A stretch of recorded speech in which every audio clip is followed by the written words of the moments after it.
Assalamualaikum warahmatullahi wabarakatuh. Halo, nama saya Fajar Muhammad dengan NPM 243040115. Dalam perangkat lunak, pengujian atau testing bukan sekedarlah aktivitas mencari kesalahan di akhir fase pengembangan. Tetapi testing ini merupakan serangkaian aktivitas sistematis yang dilakukan sepanjang siklus aplikasi atau software tersebut hidup. Tujuannya untuk memvalidasi kualitas, keandalan, dan kesesuaian sistemnya.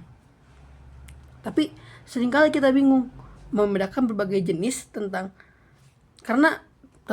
jenis testing ini karena batasnya terlihat tipis. Padahal setiap level testing itu memiliki scope atau lingkup, trigger, dan objektif yang berbeda tetapi sangat spesifik. Nah, di video kali ini izinkan saya untuk menjelaskan dan mendeskripsikan secara rinci 6 tingkatan utama pengujian. Dari yang pertama ada unit testing, lalu ada integration testing, lalu ada system testing, lalu ada smoke testing, lalu ada acceptance testing, dan yang terakhir ada maintenance testing. Nah, sebelumnya mari kita mulai dari yang paling awal dulu, yaitu tentang testing yang sangat umum dan sangat awal dan selalu ada di hal dasar. Karena jika di testing ini tidak lolos, ya sebagai seorang QA ataupun siapapun yang bekerja di bidang ini sudah tidak perlu lagi untuk melanjutkan ke tahap selanjutnya. Jadi mari kita mulai dari lapisan yang paling granular atau yang paling awal, yaitu unit testing.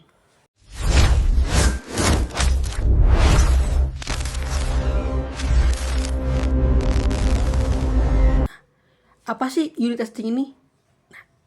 Unit testing ini secara definisi adalah proses verifikasi terhadap bagian terkecil dari source code yang dapat diuji secara independen. Nah, unit terkecil ini biasanya merujuk pada sebuah function, method, prosedur, atau class dalam pemrograman berorientasi objek. Nah, karakteristik utama dari unit testing adalah isolasi. Pengujian ini dilakukan tanpa melibatkan dependensi eksternal seperti database, sistem file, atau panggilan API jaringan. Jika sebuah fungsi membutuhkan data dari luar, ya kita menggunakan teknik mocking atau stubbing untuk memasukkan data tersebut. Tujuannya adalah untuk memastikan bahwa logika internal algoritma berfungsi 100% benar sesuai desain dan sesuai plan. Nah, dalam praktik, biasanya developer tuh menulis beberapa test case untuk memeriksa 3 kondisi. Yang pertama, yaitu untuk memvalidatis logikanya. Seperti apakah fungsi menghasilkan output yang benar jika diberi input yang valid itu berhasil. Atau yang kedua itu penanganan eksepsi.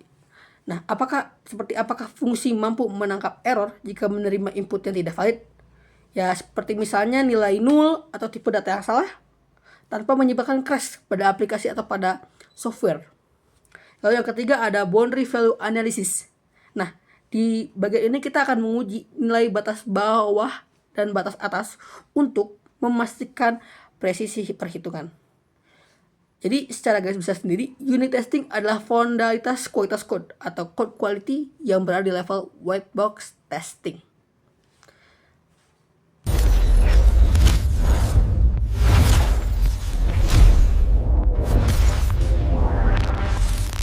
Nah, pada tahap selanjutnya kita akan masuk ke integration testing atau pengujian antarmuka dan aliran data. Setelah unit kode terverifikasi, kita beralih ke integration testing. Nah, di tahap ini, fokus kita tuh pada pengujian interaksi antar komponen atau modul yang telah digabungkan. Jadi objektif utama untuk integration testing ini adalah mendeteksi cacat pada interface atau antarmuka dan komunikasi data antar modul. Meskipun setiap unit berjalan sempurna secara individu, kesalahan sering saja terjadi saat data ditransfer dari satu modul ke modul lain. Masalah umum yang dideteksi meliput seperti inkonsistensi format data, kehilangan data saat transfer, atau kesalahan penanganan pesan respons. Itu hal-hal yang beberapa kali sering ditemui oleh orang-orang yang bekerja di bidang ini. Nah, terdapat 2 pendekatan utama dalam integration testing ini loh. Yang pertama itu ada Big Bang Approach. Nah, apa sih Big Bang Approach ini? Big Bang approach ini adalah menggabungkan seluruh model secara sekaligus dan mengujinya. Lalu metode ini cepat, namun menyulitkan isolasi jika ditemukan bug. Karena kan banyaknya modul yang digabungkan dan yang dikerjakan secara sekaligus dengan mengujinya secara bersama itu bisa berpotensi bug, apalagi ini dengan sistem isolasi ya. Lalu ada instrumental approach yang kedua, itu menggabungkan modul secara bertahap, step by step, baik dari atas ke bawah maupun dari bawah ke atas. Nah, dalam konteks seperti aplikasi web modern, integration testing ini sangat krusial untuk memvalidasi interaksi antara application layer, backend, dengan data layer atau database, serta layanan pihak ketiga seperti third party APIs.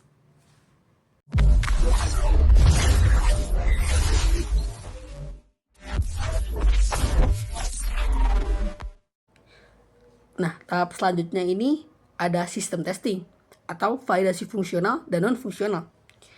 Di level ini, sistem testing ini adalah fase pengujian pertama yang dilakukan terhadap sistem secara utuh, keseluruhan.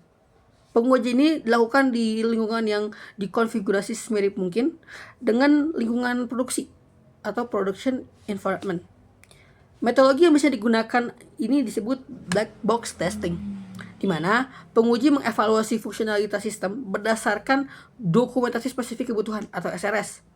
Tanpa perlu melihat struktur kode internalnya, sistem testing mencakup dua kategori besar. Yang pertama, ada functional testing, yaitu yang memvalidasi fitur bisnis. Contohnya menguji alur end-to-end, transaksi, validasi formulir input, dan navigasi user. Nah, yang kedua ini ada non-functional testing, yang memvalidasi atribut kualitas sistem meliputi, yang pertama itu ada performance testing nih, yaitu mengukur waktu respon dan output sistem di bawah beban kerja tertentu. Yang kedua tuh ada security testing, yaitu untuk mengidentifikasi kerentanan terhadap ancaman, keamanan, dan akses data yang tidak sah. Dan yang terakhir ada usability testing. Di usability testing ini, kita menilai seberapa intuitif antarmuka pengguna bagi user. Jadi tujuan sebenarnya dari sistem testing ini adalah untuk memastikan sistem memenuhi seluruh persyaratan fungsional dan teknis yang telah disepakati di awal.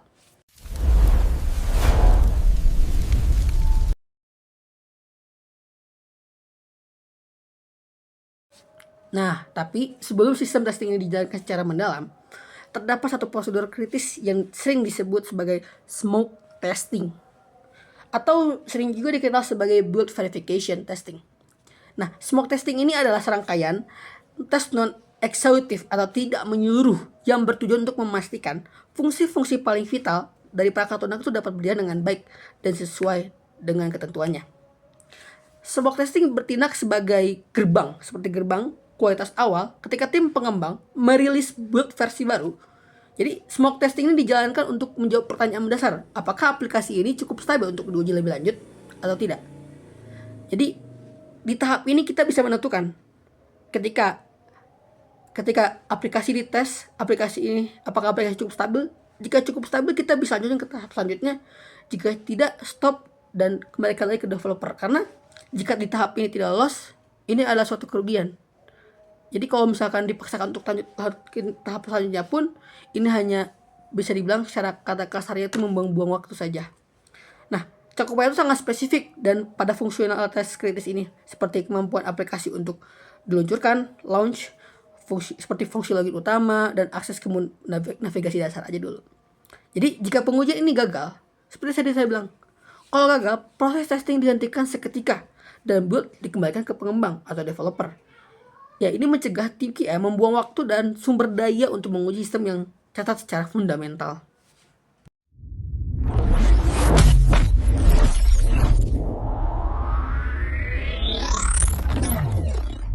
Oke, lanjut ke tahap selanjutnya, yaitu acceptance testing. Nah, setelah sistem yang dinyatakan stabil dan aman, bebas dari bug kritis, tahap berikutnya adalah acceptance testing. Berbeda dengan sistem testing yang tadi kita bahas, yang lebih memverifikasi kebenaran teknisnya. Acceptance testing itu lebih memvalidasi tentang akseptabilitas bisnisnya, Jadi tujuan utamanya sendiri adalah untuk mengkonfirmasi apakah sistem yang dibangun ini, yang sedang dirancang ini, yang sedang dikembangkan ini itu benar-benar memenuhi kebutuhan bisnis pengguna dan siap untuk digunakan secara operasional. Fokus utamanya tuh adalah pada jalur kerja bisnis dan kegunaan dalam skenario dunia nyata. Nah, acceptance testing ini umumnya itu dibagi menjadi 3. Yang pertama, itu user acceptance testing atau UAT. Nah, apa sih UAT ini? Itu yang hal yang dilakukan oleh klien atau pengguna akhir di lingkungan yang terkontrol untuk memastikan sistem mendukung operasional harian mereka. Lalu yang kedua itu ada alpha testing. Nah, alpha testing ini adalah pengujian internal oleh tim pengembang, oleh tim developer, namun dengan perspektif pengguna. Jadi developer bukan saja merancang kode, tapi itu menggunakan ataupun melihat dari perspektif pengguna. Jadi kita bisa tahu nih apa saja yang sudah sesuai dengan kebutuhan penggunanya atau enggak. Nah, hal yang ketiga itu ada beta testing. Beta testing adalah rilisan atau rilis terbatas kepada sekelompok pengguna eksternal untuk mendapatkan umpan balik feedback dari lingkungan pengguna yang sesungguhnya. Jadi semacam trial. Nah, hasil dari tahap ini adalah keputusan final, go atau no go. Jadi jika di tahap ini semua lancar tanpa ada kendala, nyatanya ya berarti keputusannya itu bisa go lanjut ke tahap selanjutnya, tahap akhir mungkin atau perilisan. Dan jika gagal seperti sebelum-sebelumnya, mungkin revisi atau mungkin dikembalikan lagi ke developer. Ujian penyelenggaraan.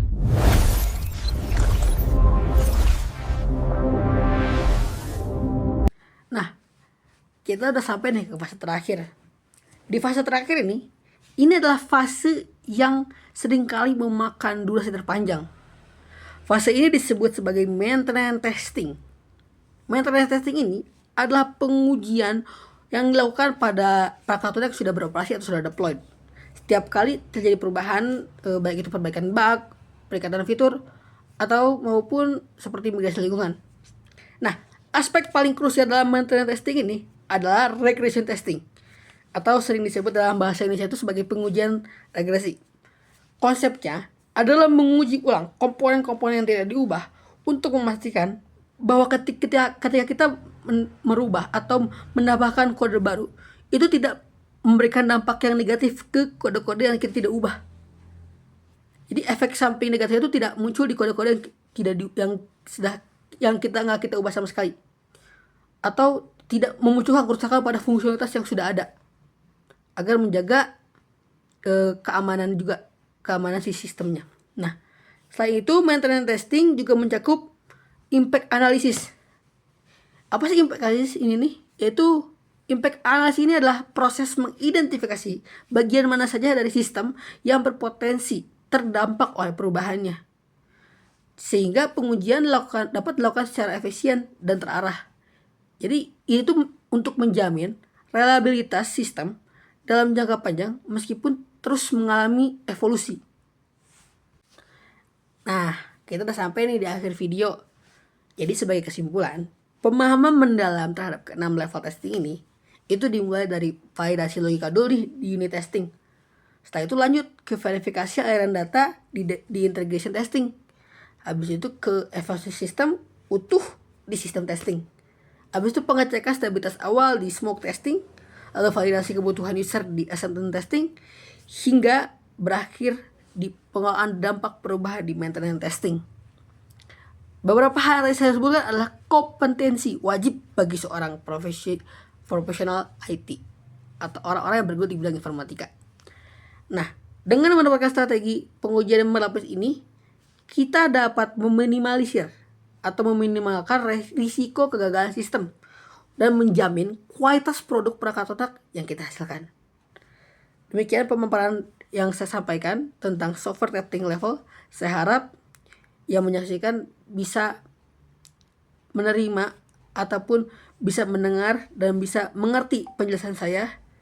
Sekian, mohon maaf jika ada kekurangan, mohon maaf jika ada pemaparan yang kurang jelas. Saya Fajar Muhammad, izin pamit undur diri. Wassalamualaikum warahmatullahi wabarakatuh. Dadah.